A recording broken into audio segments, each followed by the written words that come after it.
How and why Kissinger was successful with the China of Mao and others were not.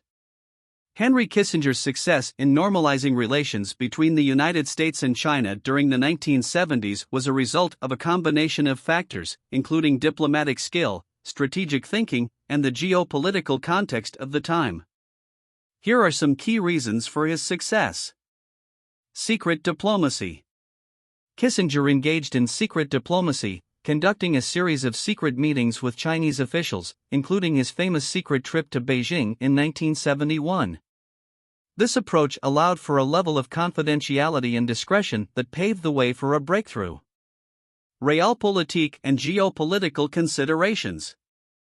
Kissinger's realpolitik approach, which prioritized practical considerations and the balance of power, allowed him to view China as a potential ally against the Soviet Union.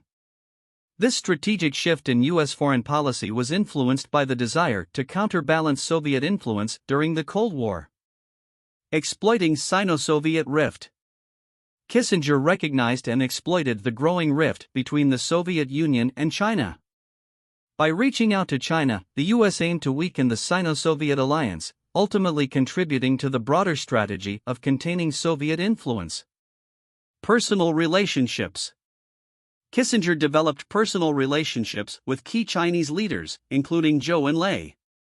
Building trust and rapport at a personal level was crucial in establishing a foundation for diplomatic negotiations. Timing and mutual interests. The timing was opportune as both the US and China had mutual interests in countering the Soviet threat. China saw the potential for economic and technological assistance from the US, while the US sought a strategic partner in Asia.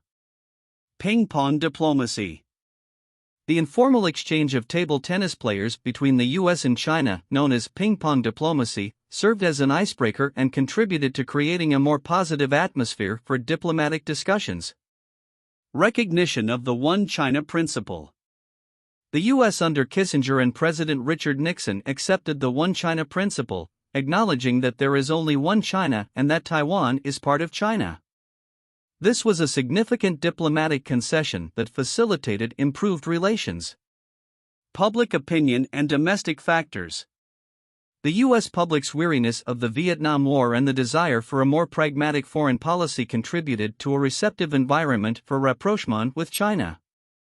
Overall, Kissinger's success in normalizing relations with China was a combination of strategic thinking, diplomatic finesse, careful timing, and a willingness to engage in secret negotiations. His ability to navigate the complex geopolitical landscape of the Cold War contributed to a historic shift in U.S. foreign policy. Why Mao Zedong did trust Kissinger.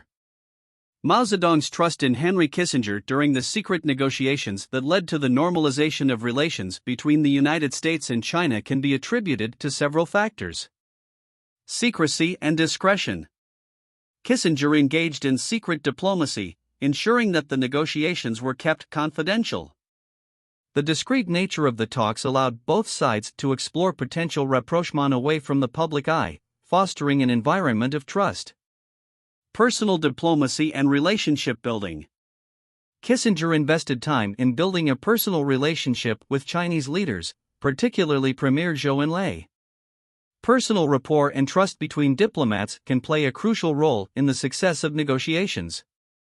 Understanding of Chinese history and culture. Kissinger demonstrated a deep understanding of Chinese history and culture.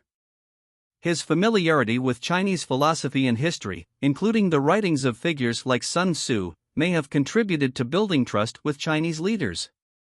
Acknowledgement of China's role. Kissinger recognized the geopolitical significance of China and its potential role as a counterbalance to the Soviet Union during the Cold War. This acknowledgement appealed to Mao's strategic interests. Respect for China's sovereignty. Kissinger and the Nixon administration demonstrated respect for China's sovereignty by acknowledging the One China principle, which considers Taiwan as part of China. This alignment with China's core national interests helped build trust.